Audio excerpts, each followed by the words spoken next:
Bonjour et bienvenue dans le Jardin de Grandiflora, deuxième épisode de la semaine dédié au jardin et dédié à l'aménagement de votre jardin.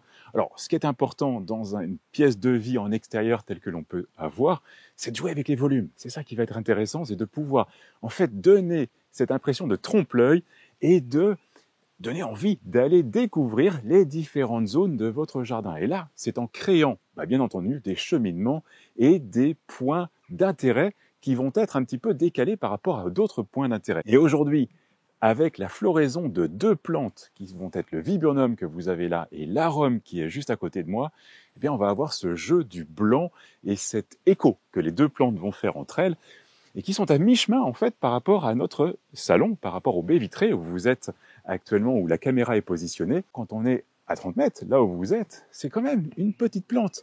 Et plus vous allez avancer dans le jardin, plus vous allez découvrir qu'en fait, c'est une plante d'une certaine taille. Et ça, c'est intéressant de jouer avec cette envie de découvrir. Et ça va être le point important de la plante que nous allons planter aujourd'hui. C'est de créer à nouveau un point d'intérêt en se disant « Waouh, c'est quoi cette plante qui est là ?» Et donc, de s'avancer pour découvrir un nouvel espace du jardin. En fait, on a ce magnolia qui est positionné au milieu de la pelouse, qui crée ce mur et naturellement, le passage, il est ici. Quand on passe, on va avoir deux endroits où notre regard va être porté. Bien entendu, les gerbéras qu'on a amenés ici pour emmener vers l'arche et pour emmener vers ce côté droit du jardin.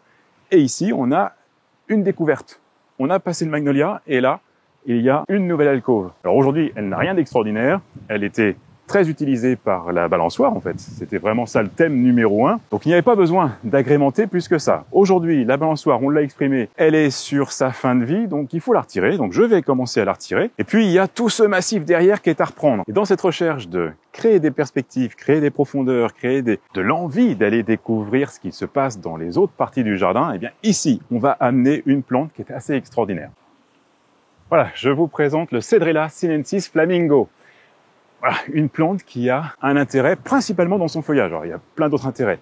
Mais ce qui va nous intéresser aujourd'hui, c'est ce feuillage rose vif qui va donc être au-dessus du magnolia et qui fait que quand on va être dans notre pièce de vie, sur notre terrasse, on va voir ce rose apparaître au printemps, cette jeune feuille, et qui va donner qu'une envie, c'est de venir voir cette plante et de l'admirer parce que vraiment, c'est un feuillage extraordinaire. Elle va devenir un petit peu plus crème là dans les semaines à venir, puis elle va tourner dans un vert luisant assez intéressant malgré tout, mais elle sera verte, traditionnelle, et avec toutes les plantes autour d'elle, elle sera un petit peu inexistante. Puis arrivera l'automne, elle va prendre des couleurs jaune, or, avec le pétiole qui va être cuivre, elle est de nouveau remarquable. Donc voilà, une plante qui va avoir l'intérêt maintenant, au mois de mai, lorsque sa jeune pousse est présente, et de nouveau à l'automne.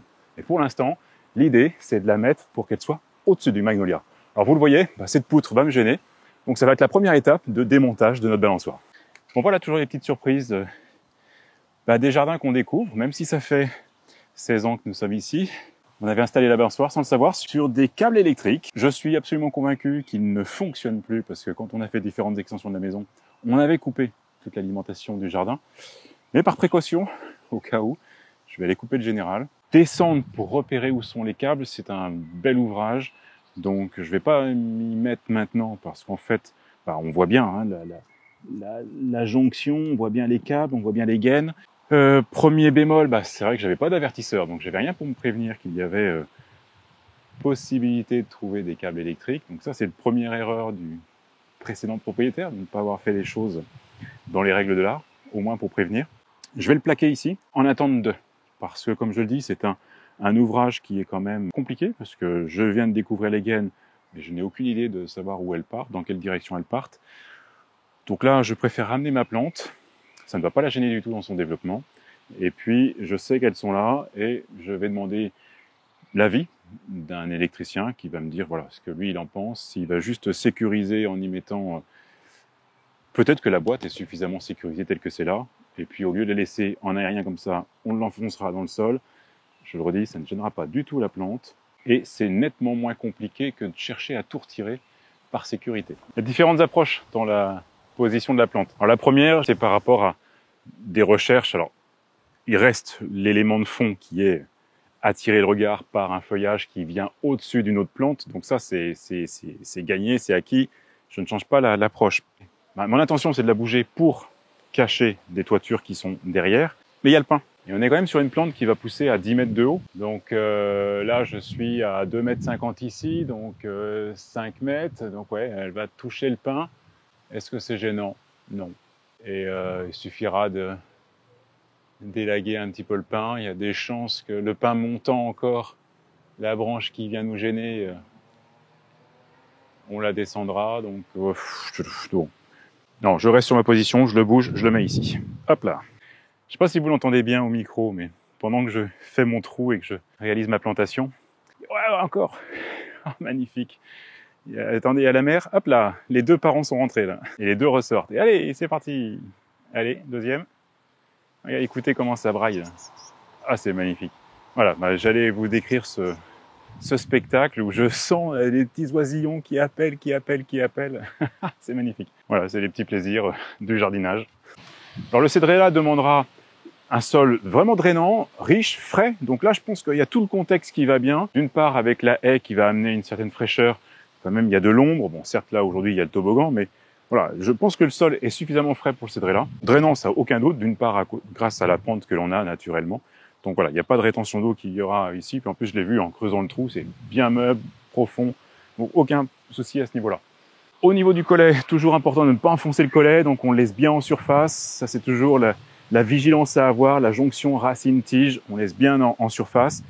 Puis après, la question du tuteur. Alors, je dois avouer que là, ayant peu de feuillage en tête, vous voyez, j'ai des vents de 50 km/h, j'ai bien tassé la motte, la plante ne bouge pas, c'est pas vraiment un gros feuillage qui va emmener la plante. Alors, je vais surveiller quand même, mais je ne pense pas nécessaire de mettre un tuteur à ce stade-là. Alors, bien entendu, vous pouvez en mettre, et là, il y a plusieurs options. Alors, on a fait une petite vidéo sur des stabilisateurs. Si jamais vous voulez aller voir comment on utilise les stabilisateurs, l'une des raisons, c'est de ne pas avoir plein de tuteurs qui vont se mélanger et puis gêner d'autres plantations. Donc l'idée des stabilisateurs, c'est qu'au niveau de la motte, on met des plaques que l'on enfonce dans la motte et qui vont en fait stabiliser la plante et éviter quand il y a du vent, le stabilisateur va empêcher la plante de bouger.